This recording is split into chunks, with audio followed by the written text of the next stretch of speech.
Hello everyone, welcome back to the channel. तो continue करते हैं बायो स्टैटिस्टिक्स को। तो ऑलरेडी हमारी थर्ड यूनिट इसमें चल रही है, 2 यूनिट कंप्लीट हो चुकी हैं। तो थर्ड यूनिट में भी हमने 2 चैप्टर कवर कर लिए हैं। ये हमारा तीसरा चैप्टर है जिसमें हम ग्राफ्स के बारे में पढ़ने वाले हैं। हालांकि मैं आपको यूनिट 1 में भी ग्राफ्स के बारे में बता चुका हूँ कि कितने टाइप के ग्राफ होते हैं और जो डेटा रहता है उसे कैसे रिप्रेजेंट करते हैं in the form of graph. तो वहाँ पे मैंने बताया है ब्रीफ में, लेकिन यहाँ पे एक अलग से चैप्टर दिया गया है ग्राफ का। तो इसमें 3-4 तरह के ग्राफ हमें देखने हैं। तो बहुत ही बेसिक सा चैप्टर है और एक भी क्वेश्चन इसमें से नहीं आता है, लेकिन फिर भी क्या है, सिलेबस में दिया हुआ है तो मैं आपको यहाँ पे करा देता हूँ। आप थोड़ा थोड़ा देख लेना तो आपके समझ में आ जाएगा। बाई चांस इन केस अगर कोई क्वेश्चन आता है तो आप जो है कर सकते हो। तो ग्राफ छोटा सा चैप्टर है, आसानी से आपके समझ में आ जाएगा। तो चलिए स्टार्ट करते हैं। तो फर्स्ट थिंग हम ये देखते हैं कि ग्राफ होते क्या हैं। तो graph is a visual form of presentation of statistical data. तो कोई भी अगर सर्वे वगैरह हुआ है या कुछ भी कोई भी हमारे पास डेटा दिया गया है जो क्या है अनऑर्गेनाइज तरीके से है, तो उसे क्या हम ग्राफ की फॉर्म से क्या है उसे हम ऑर्गेनाइज तरीके से उसे रिप्रेजेंट कर सकते हैं, उसका प्रेजेंटेशन कर सकते हैं। ठीक है, तो यही चीज़ रहती है। जैसे कोई भी डेटा दिया गया है जिसमें क्या है बहुत सारे नंबर्स हैं, ठीक है, बहुत सारे अलग अलग तरह की उसमें चीज़ें दी गई हैं, कैटेगरी अलग अलग दी हुई हैं। तो हम क्या कर सकते हैं, उस स्टैटिस्टिकल डेटा को ग्राफ की फॉर्म में हम उसे या फिर टेबल की फॉर्म में हम उसे रिप्रेजेंट कर सकते हैं, जिससे क्या है वो जो पूरा का पूरा डेटा है वो हमारे या फिर जो आम जनता है उसके आसानी से समझ में आ जाए। तो यही हमारे ग्राफ होते हैं बेसिकली। तो जो टेबल फॉर्म रहती है किसी भी डेटा की, तो वो क्या है थोड़ी सी कॉम्प्लिकेटेड रहती है, लेकिन ग्राफ क्या है बिल्कुल सिंपल तरीके से आपके समझ में आ जाते हैं। सेकंड पॉइंट की हम बात करें, एक graph is a more attractive than a table of figure. ठीक है, तो जो टेबल वगैरह की फॉर्म में जो डेटा दिया रहता है, तो उसके कंपेयर में अगर हम ग्राफ को देखें तो वो ज़्यादा आपको आसानी से समझ में आ जाएगा, जो भी उसमें डेटा दिया है या जो भी उसमें सर्वे वगैरह किया गया है। नेक्स्ट पॉइंट की हम बात करें, comparison can be made between 2 और more phenomena very easily with the help of a graph. ठीक है, तो कोई भी अगर 2 अलग अलग तरह के डेटा है, ठीक है, तो उनके बीच में हम कंपैरिजन कर सकते हैं बिल्कुल आसान तरीके से। ठीक है, तो ग्राफ से हमें ये सारे जो है बेनिफिट देखने को मिलते हैं और ये इसका बेसिक इंट्रोडक्शन हो गया। और अब नेक्स्ट देखते हैं हम कि टाइप ऑफ ग्राफ कितने टाइप के होते हैं ग्राफ्स। तो बेसिकली मैंने आपको यूनिट 1 में काफ़ी तरह के आपको मैंने ग्राफ दिखाए थे, अलग अलग तरह की कैटेगरी दिखाई थी। और यहाँ पे क्या हम बेसिकली 3-4 तरीके के देखने वाले हैं। पहला हमारा हिस्टोग्राम है। ठीक है, होते तो काफ़ी सारे तरह के हैं ग्राफ, लेकिन जो मोस्ट फ्रीक्वेंटली जो यूज किए जाते हैं डेटा को ऑर्गेनाइज करने के लिए या रिप्रेजेंट करने के लिए, तो हमारे 3-4 ही होते हैं। तो पहला हमारा हिस्टोग्राम रहता है। हिस्टोग्राम बिल्कुल सिंपल रहता है, तो इसके बारे में आपको थोड़ा थोड़ा सा बस इसका इंट्रोडक्शन देखना है। जैसे a histogram is a graphical representation of data points organize into user specified ranges. तो जो हिस्टोग्राम रहता है इसमें क्या क्लास इंटरवल्स वगैरह दिए रहते हैं, है ना, और उसकी फ्रीक्वेंसी दी रहती है। तो जो क्लास इंटरवल्स रहते हैं उन्हें तो हम एक्स एक्सिस पे रखते हैं, ठीक है, और जो फ्रीक्वेंसी रहती है वो हमारी वाई एक्सिस पे रहती है। ठीक है, और इसी तरह से क्या है जो हाइट रहती है ईच रेक्टेंगल, जब हम क्या है ग्राफ को बनाते हैं तो उसमें जो हाइट रहती है जो इंटरवल की या जो भी हमारा रेक्टेंगल रहता है, तो वो क्या रिप्रेजेंट करता है frequency of the class interval. तो ये तो इंट्रोडक्शन हो गया, बेसिक इसके बारे में जानकारी होगी। अब हम एक क्वेश्चन देख लेते हैं जिससे आपके समझ में आ जाएगा।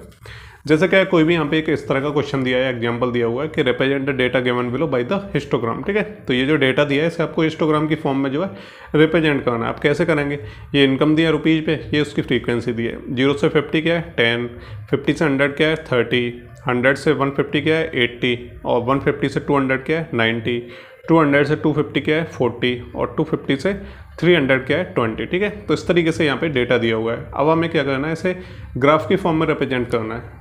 तो कैसे करेंगे, तो सबसे पहले हम क्या करेंगे कि इस तरीके से एक ग्राफ को प्लॉट करेंगे। ये हमारा वाई एक्सेस हो गया, ये हमारा एक्स एक्सेस हो गया। अब यहाँ पे हमें फ्रीक्वेंसी देख लेना है कि फ्रीक्वेंसी हमारी कम से कम कितनी है और ज़्यादा से ज़्यादा कितने तक जा रही है। ठीक है, तो सबसे कम हमारी 10 से शुरू हो रही है, ठीक है, और ज़्यादा से ज़्यादा कहाँ जा रही है 90 तक जा रही है। ठीक है, तो हम क्या करेंगे 10 से लेके 100 तक हम यहाँ पे फ्रीक्वेंसी लिख लेंगे इस तरीके से 10, 20, 30, 40, 50, 60। ठीक है, इस तरीके से ये हमारी फ्रीक्वेंसी होगी। ऐसे ही आपको अब क्या करना है, जो क्लास इंटरवल है जो इनकम दी है रुपीज़ में, इसको आपको लिखना है। तो 0 से 50 हमारा एक हो गया, 0 से 50। ठीक है, दूसरा हमारा 50 से 100, तो 50 से 100। ठीक है, तो इसी तरीके से हमें क्या करना है, सबसे जो हाईएस्ट हमारा 300 तक जा रहा है, तो इस तरीके से हमें 50-50 के गैप से इस तरीके से लिख लेना है। ठीक है, तो ये हमारे क्या हो गए क्लास इंटरवल्स हो गए। अब सिंपली आपको कुछ नहीं करना है। जैसे 0 से 50 यहाँ पे दिया गया है, तो उसकी फ्रीक्वेंसी कितनी है 10, तो 0 से 50। ठीक है, तो फ्रीक्वेंसी कितनी है 10, तो हमारा जो पहला रेक्टेंगल है वो इस तरीके से बन जाएगा। ठीक है, अब नेक्स्ट हमारा क्या 50 से 100 कितना है 30, तो 50 से 100। ठीक है, तो ये हमारा रेक्टेंगल कहाँ पे जाएगा 30 फ्रीक्वेंसी पे, तो इस तरीके से हमारा दूसरा बन जाएगा। इसी तरह से तीसरा हमारा 100 से 150 कितना गया 80, ठीक है। तो 100 से 150, तो ये जो रेक्टेंगल है वो कहाँ तक जाएगा 80 तक जाएगा, ठीक है। इस तरीके से 80 पे जाके फिर से वापस आ जाएगा।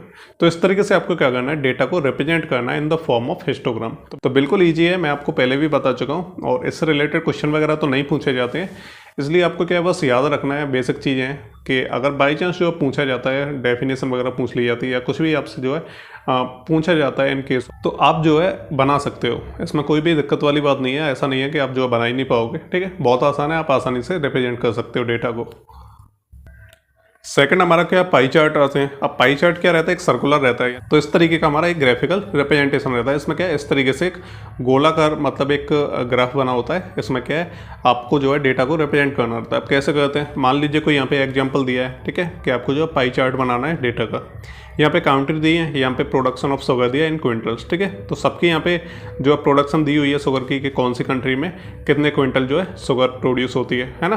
तो अब आपको क्या करना है कि आपको जो है ग्राफिकल फॉर्म में ऐसे बनाना है। अब सिंपल बिल्कुल ग्राफिकल फॉर्म में कैसे बनाना है कि आपको इस तरीके से एक आपको सर्कल बनाना है। फिर आपको क्या करना है, सिंपल जैसे क्यूबा में 62% यानी सबसे ज़्यादा क्यूबा में होता है, तो हम क्या करेंगे क्यूबा के लिए इस तरीके से बॉक्स बनाएंगे इसके अंदर, ठीक है। उसे हम जो क्यूबा के लिए क्या है, कोई भी यहाँ पे जो है साइन यहाँ पे आप बना सकते हो या कुछ भी, जिससे क्या है वो अलग पहचान में आ जाए, है ना।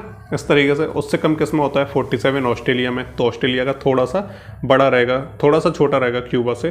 फिर हमारा इंडिया आ जाता है, तो इंडिया का थोड़ा सा छोटा रहेगा क्योंकि 35 क्विंटल्स है। जापान का और भी थोड़ा छोटा रहेगा इंडिया के कंपेयर में, और इजिप्ट का बिल्कुल छोटा रहेगा। इस तरीके से हम क्या है ग्राफ को बना देते हैं, और बनाने के बाद हम क्या करेंगे कि इस तरीके से उनको जो अलग अलग, या तो हम कोई साइन से या किसी भी चीज़ से हम क्या है उन्हें रिप्रेजेंट कर सकते हैं इसके अंदर ही, ठीक है। जैसे यहाँ पे मैंने सर्कल ले लिया है, यहाँ पे मैंने लाइन बना दी है जो सीधी सीधी, यहाँ पे पॉइंट ले लिए, यहाँ पे क्या इस तरीके से क्रॉस लाइनिंग कर दी मैंने, ठीक है। तो आप इस तरीके से अपने अकॉर्डिंग जो है, या फिर आप कलर भी कर सकते हो, हर कंट्री के हिसाब से आप अलग अलग कलर कर सकते हो इसमें। फिर आपको क्या करना है कि यहाँ पे आपको रिप्रेजेंट करना है, ठीक है, कि सबसे ज़्यादा मतलब क्यूबा में होता है, ठीक है। तो ये क्यूबा वाला है, तो आपको यहाँ पे इस तरीके से एक छोटा सा बॉक्स बना के इस तरीके से कि क्यूबा को हमने कैसे रिप्रेजेंट किया है, क्रॉस लाइनिंग से किया है, तो छोटा सा सैंपल यहाँ पे बना के क्यूबा लिख दिया। फिर उससे कम ऑस्ट्रेलिया में होता है, तो ऑस्ट्रेलिया में क्या पॉइंट है, तो इस तरीके से बॉक्स बना के पॉइंट लिख के आपको ऑस्ट्रेलिया लिख देना है। तो इस तरीके से हम क्या कर सकते हैं, जो डेटा है उसको रिप्रेजेंट कर सकते हैं in the form of pie charts. अब नेक्स्ट हमारा क्या आता है, क्यूबिक ग्राफ आता है। अब इसमें क्या है, दो तीन चीज़ें रहती हैं। अब दो तीन चीज़ें क्या इसमें, एक तो हमें फॉर्मूला लगाना पड़ता है सिंपल सा, और उसके बाद हमें क्या एक जो ग्राफ जो है प्लॉट करना रहता है। अब इसमें क्या है, माइनस के भी साइन होते हैं और प्लस के भी होते हैं, ठीक है। तो यहाँ पे आपको किस तरीके से करना है ये मैं आपको बता देता हूँ। तो सबसे पहले क्या है, आपको एक एग्जाम्पल लेना है। जैसे एग्जाम्पल क्या, कोई भी क्वेश्चन अगर पूछा जाएगा तो इसी तरीके से पूछा जाता है क्यूबिक ग्राफ के लिए, जैसे plot a graph of the function, ठीक है। इस तरीके से यहाँ पे फॉर्मूला दिया रहेगा। फिर आपको यहाँ पर रेंज दे दी जाएगी कि -3 से +3 तक जो हमें रेंज लेनी है ग्राफ के अंदर, ठीक है। तो सबसे पहले हम सॉल्यूशन के लिए हम क्या करेंगे कि पहले हम x और y के लिए हम वैल्यू निकालेंगे। अब वैल्यू कैसे निकालेंगे, x की वैल्यू यहाँ पे करनी है और ये y की वैल्यू, ठीक है। अब इसने रेंज क्या बोली है कि -3 से +3 तक की रेंज होनी चाहिए, ठीक है। तो जो हमारी x है वो क्या है, -3 से +3 तक होगी। अब -3 से शुरुआत करेंगे तो -3, -2 और -1, फिर 0 आएगा, फिर 1 2 3 इस तरीके से, यानी -3 से +3 तक रेंज जाएगी इसकी। तो ये तो हमारा x हो गया।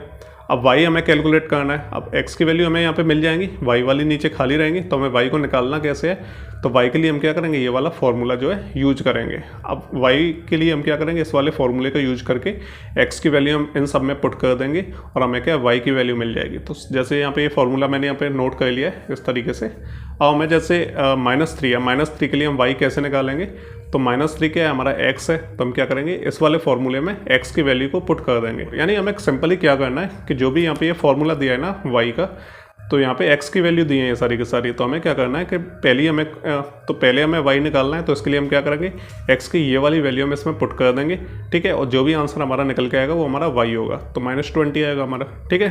फिर हम क्या करेंगे, दूसरी वैल्यू जो हमारी -2 है, इसको जब हम इसमें पुट करेंगे y निकालने के लिए, तो हमारा 0 आएगा फाइनल आंसर, ठीक है। तो इस तरीके से हमें x की सारी वैल्यू को इस फॉर्मूले में पुट करते जाना है और y की वैल्यू हमें मिलती जाएंगी।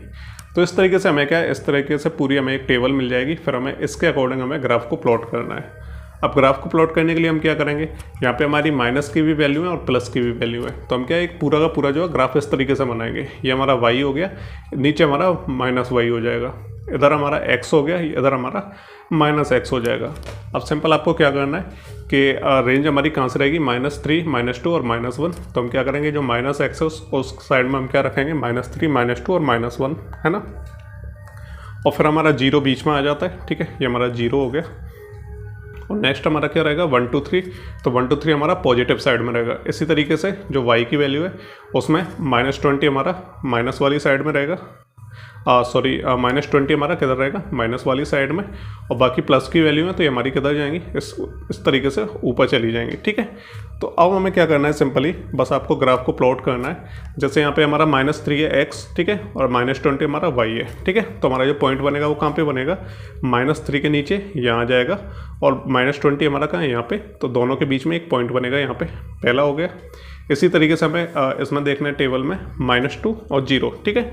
तो दूसरा हमारा काम बनेगा -2 और 0, ठीक है। तो 0 ये रहा हमारा, तो 0 और -2 हमारा यहाँ पे बन जाएगा दूसरा पॉइंट, ठीक है। इसी तरीके से -1 और 6, ठीक है। तो -1 ये रहा हमारा, 6 हमारा पॉजिटिव वाला कहाँ होगा, लगभग यहाँ पे होगा। तो इन दोनों के बीच में यहाँ पे एक पॉइंट बन जाएगा, है ना। तो इस तरीके से क्या है, आपको ग्राफ को जो प्लॉट करना है और एक लाइन खींच देनी है, तो ये हमारा ग्राफ बन जाएगा, क्यूबिक ग्राफ जैसे हम बोलते हैं।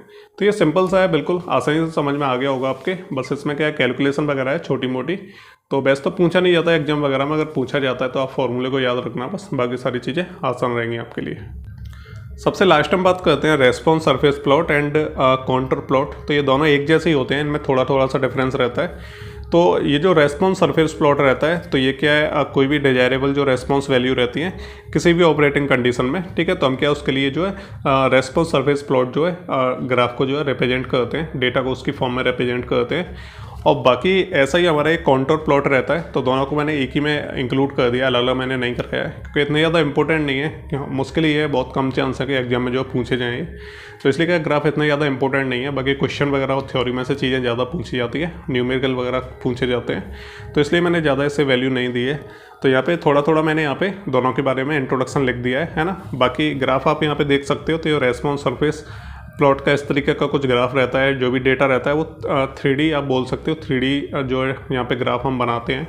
तो मेरे से तो ये बना नहीं अच्छे से 3D में, बाकी आप जो है एग्जाम्पल वगैरह देख लेना गूगल से, आप बना के देखना, अगर बन जाए तो ठीक है, नहीं बनता है तो कोई दिक्कत नहीं है।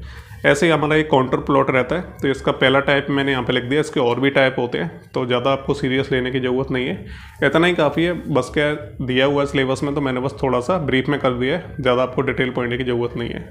तो ये हमारे 3-4 तरह के ग्राफ हैं, जिसमें से 2-3 इंपॉर्टेंट रहते हैं जो मैंने आपको बता दिए, क्योंकि ज़्यादातर जो डेटा रिप्रेजेंट किया जाता है वो उन्हीं की फॉर्म में किया जाता है। तो वो सब आप पढ़ लेना, बाकी एग्जाम वगैरह के हिसाब से कम इंपॉर्टेंट है, तो आप जो अपने अकॉर्डिंग पढ़ लेना। तो ये हमारा ग्राफ वाला जो सेक्शन है हमारा कंप्लीट हो चुका है। बाकी अब हम नेक्स्ट चैप्टर जो 4th चैप्टर है यूनिट 3 का, जो सबसे लास्ट चैप्टर है 3rd यूनिट का, तो उसको हम जल्दी स्टार्ट करेंगे कल से, ठीक है। और कल से वीडियो आना शुरू हो जाएंगे। तो थोड़ा सा लेंथी रहेगा वो वाला चैप्टर, तो हम कोशिश करेंगे जल्दी से जल्दी 1 या 2 वीडियो में हम उसे पूरा कवर कर दें। उसके बाद हम जो यूनिट 4 स्टार्ट करेंगे, और जल्दी हम क्वेश्चन प्रैक्टिस वगैरह भी स्टार्ट करेंगे, ताकि आपके जो एग्जाम आ रहे हैं तो आपकी तैयारी अच्छे तरीके से हो जाए।